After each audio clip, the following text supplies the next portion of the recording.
இப்போது புதிய அறிமுகம் ஆச்சி ஹோட்டல் சாம்பார் மற்றும் ஆச்சி இடிச்ச சாம்பார் 50 கிராம் ரூபாய் 20 மட்டுமே.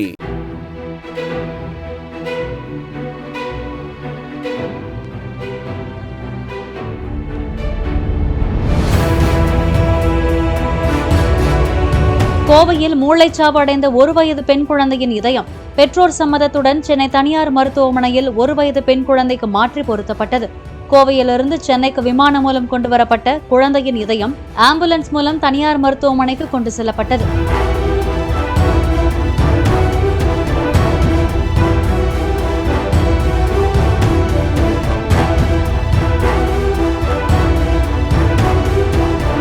இப்போது புதிய அறிமுகம் ஆச்சி ஹோட்டல் சாம்பார் மற்றும் ஆச்சி இடிச்ச சாம்பார் 50 கிராம் ரூபாய் 20 மட்டுமே.